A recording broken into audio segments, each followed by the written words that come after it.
Imagine a loving, brilliant teenager, your only child, murdered, and that you were sleeping in the next room when it happened.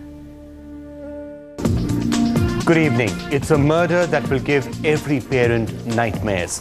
A young teenager found dead in a bed with head and stab injuries right next to the room where her parents were sleeping. Imagine that your live-in cook is missing, and the police say, "Open and shut case, he has done it."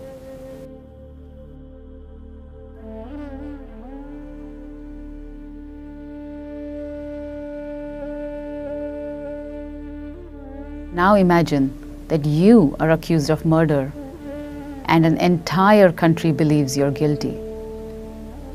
This is what happened to Nupur and Rajesh Talwar. Nupur is my cousin.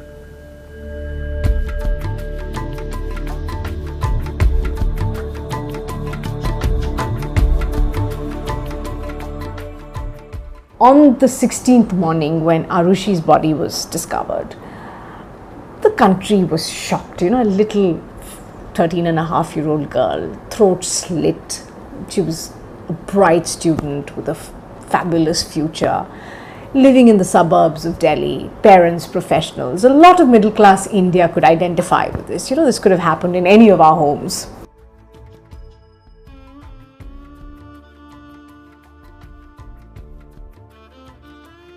I am still looking for that one piece of definite evidence which nails it on the Talwars. It's not there. What we found through excessive reading of the case file was actually evidence which nailed somebody else and established his involvement in the case.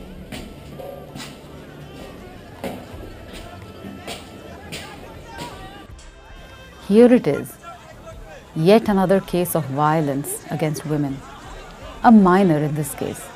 And what did the police do?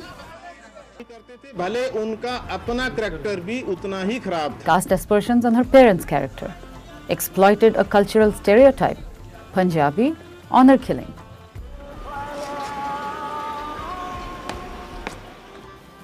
In the time it takes me to complete this sentence, a murderer could have walked from one end of the terrace to the other in the dark of the night, unseen.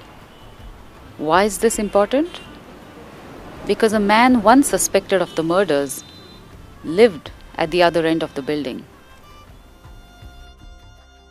Even today, the press is so prejudiced that whatever goes in their favor, you'll see it on page 8.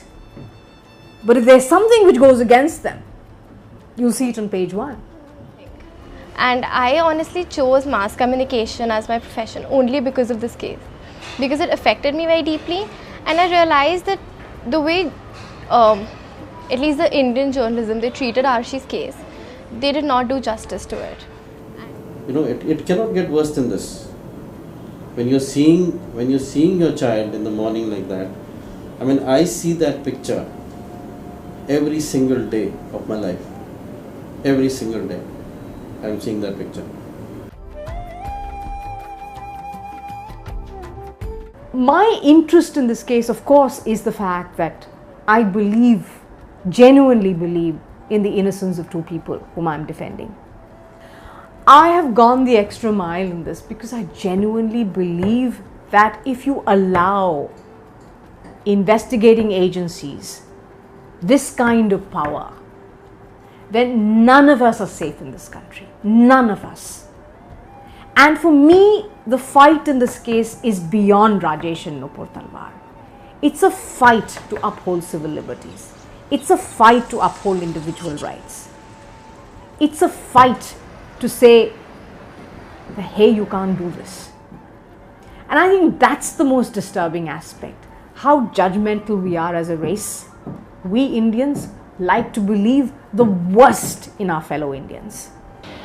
There is no judicial system, there is nothing. They don't hear the other person out. Right now also, the CBI team is saying whatever they have to, even if it's baseless, even if they have no proof, there's nobody listening to the other side of the story.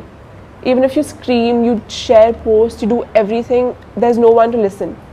So you don't feel safe in such kind of a country. So that's one thing I definitely want to do, get out of this country. That's like the first thing after college. So yeah.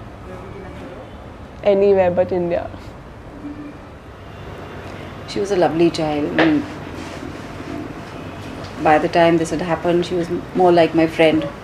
She'd grown up, and in fact, people used to tell Rajesh, you look like as if you have two daughters, because we were more like friends than mother and daughter.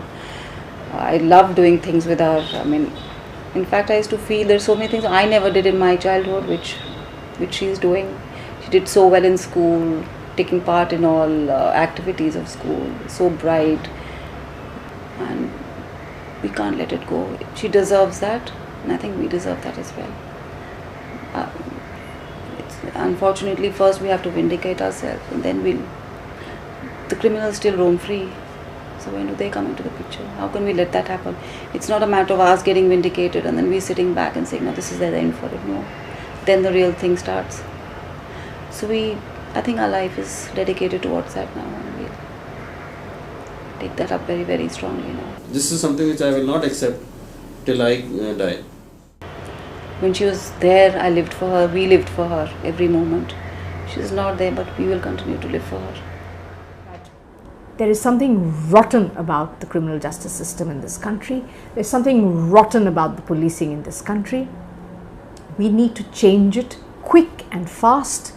Otherwise, there'll be many, many more Aarushis. The grief is there, underlying the grief will always remain there. I mean, but it is a fight for justice now. The truth needs to prevail, and we can't let it go. She deserves that, and I think we deserve that as well.